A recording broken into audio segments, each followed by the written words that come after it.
It is November 2nd, 2014. And, take a little tour of the garden on this fine morning. It's pretty warm, probably, I don't know, upper 50s.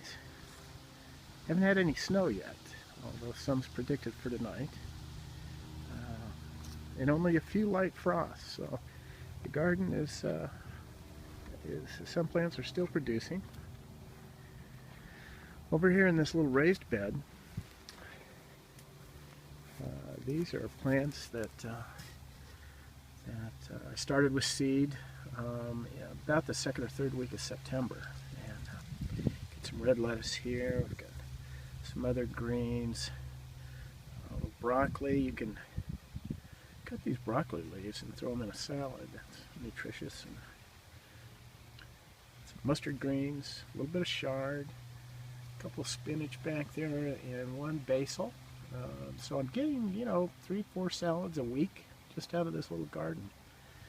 This frame, cold frame setup, and we'll lower that certainly tonight with the prediction of snow. Keeping the bird bath filled with fresh water.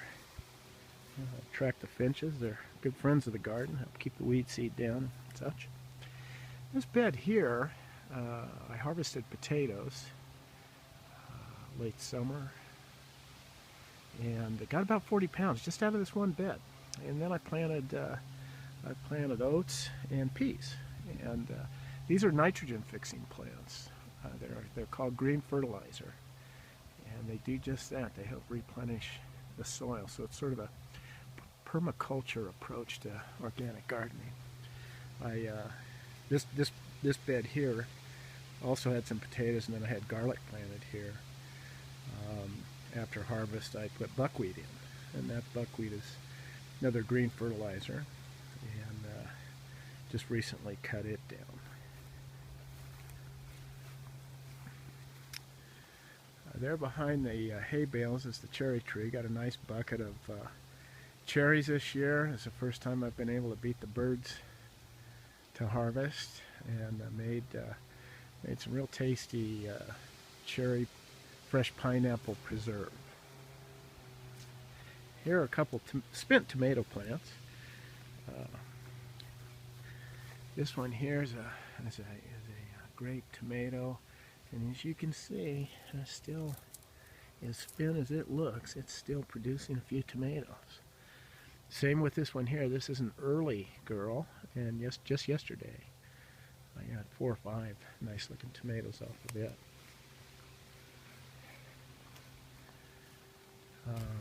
In this raised bed, got lavender still flowering and attracting pollinators, as is this arugula plant with its sweet little yellow flowers.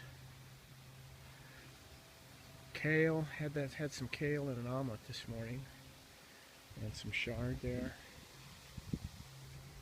I rotate crops, so this here is a new garlic bed, and planted those just a couple of weeks ago. Put this about a 12-inch blanket of straw, keep them nice and warm through the winter. Be harvesting that garlic in late July, early August.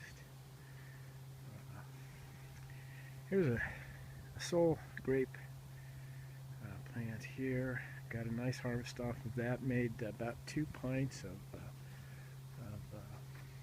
concentrated grape juice. So that was really delicious. First time I've ever done that. I wanted to show you a couple of tomato plants here. All these tomato plants are heirloom.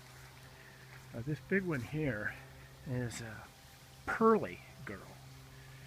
And as you can see, there's still some harvesting to be done. I've been covering this plant and the next one I'll show you on cold nights, and I'm going to keep these going just as long as I can. Been freezing and drying and canning tomato sauce and tomatoes for quite some time. So back here, I don't know if you can see it, but there's a fairly spent tomato plant in a pot, and this is a chocolate cherry tomato, These are absolutely wonderfully delicious tomatoes. Thin skin, they burst with flavor. Just terrific. You can eat them like candy. You can throw them in a salad. Really, really good. Here is a little herb garden. And this is right next to the kitchen door, so it's very handy for coming out and harvesting and bringing back into the kitchen.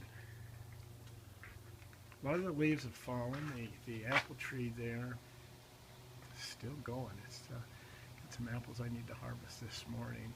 It has just been overwhelmingly bountiful this year. More apples than I've ever seen. Can't keep up with it.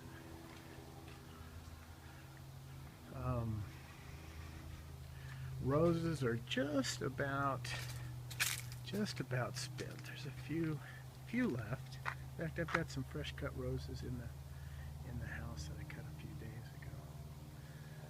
Down beyond that is raspberries. The raspberry harvest this year wasn't very good, and I'm not sure why. But I will really put some concentration into that this next year to try to boost that harvest, because there's nothing like fresh raspberries. There is the one pumpkin that I got. That's about a 38, 39 pound pumpkin. It got hit by hail in September, and so it's a little on the ugly side, but it'll make some good pumpkin pies. Probably have those for Christmas when the family comes out. So that's the late autumn tour of the 2014 garden. I'm already starting to plan next year's garden, so stay tuned.